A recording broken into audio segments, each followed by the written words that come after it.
Hello, ഇന്ന് നമുക്ക് ബ്രേക്ക്ഫാസ്റ്റിനൊക്കെ ഉണ്ടാക്കാൻ പറ്റിയ ഒരു ഈസി റെസിപ്പി നോക്കാം. ഗോതമ്പ് പൊടിയാണ് ഇതെടുത്തിരിക്കുന്നത്. ഒരു കപ്പ് ഗോതമ്പ് പൊടി, അതിലേക്ക് ഉപ്പ് ചേർത്തിട്ടുണ്ട്. പിന്നെ കുറച്ച് സവാള, ചെറിയുള്ളി ആണെങ്കിൽ നല്ലത്, സവാള അരിഞ്ഞിട്ടിട്ടുണ്ട്. തേങ്ങ ചേർത്തിട്ടുണ്ട്. പിന്നെ കുറച്ച് ജീരകം.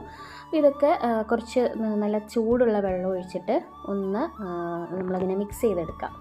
അതായത് നമ്മൾ ചപ്പാത്തിക്ക് അല്ലെങ്കിൽ പത്തിരിക്കൊക്കെ ഉണ്ടാക്കുന്ന പോലെ മാവ് സെറ്റാക്കി എടുക്കണം. പക്ഷെ എന്താണ്, കുറച്ച് ലൂസായിരിക്കണം മാവ്. എന്നിട്ട് കുറച്ച് നേരം അത് അടച്ച് വെച്ച് കഴിഞ്ഞാൽ ഇങ്ങനെ ഒരു പരുവത്തിൽ കിട്ടും. അതായത് കുറച്ച് ലൂസായിരിക്കണം, കാരണം നമ്മൾ കൈ കൊണ്ടാണിത് നേരെ പാനിൽ പരത്തി കൊടുക്കുന്നത്.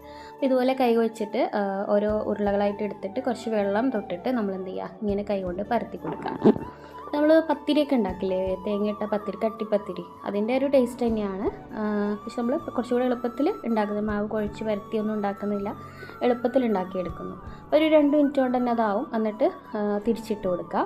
ഇനി ഇത് നമ്മൾ സ്പൂൺ വെച്ചിട്ടൊന്നും ചെയ്യാം കേട്ടോ. കൈ കൊണ്ട് ചെയ്യുന്നതാണ് കുറച്ചുകൂടി എളുപ്പം. ഇപ്പോൾ കുറച്ച് വൃത്തിയൊക്കെ കൂടുതലുള്ള ആളുകളാണെങ്കിൽ കൈ വെച്ച് ചെയ്യാൻ മടിയുണ്ടെങ്കിൽ സ്പൂൺ കൊണ്ട് ഇതുപോലെ ആക്കി കൊടുത്താൽ മതി. പക്ഷെ കുറച്ചൊരു ടൈം എടുക്കുന്ന പോലെ എനിക്ക് തോന്നി, കൈ കൊണ്ട് ചെയ്യുന്നതാണ് എളുപ്പം.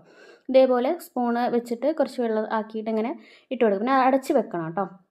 അപ്പോൾ ഇങ്ങനെയായിരിക്കും നമ്മളെ പത്തിരിയുടെ ഒരു ഫോം എന്ന് പറയുന്നത്. കുറച്ച് കട്ടി ഉണ്ടാവും. നമ്മൾ അടച്ച് വെച്ചൊക്കെ വേവിക്കുന്ന കാരണം ഉള്ളൊക്കെ നന്നായിട്ട് വെന്ത് കിട്ടുകയും ചെയ്യും.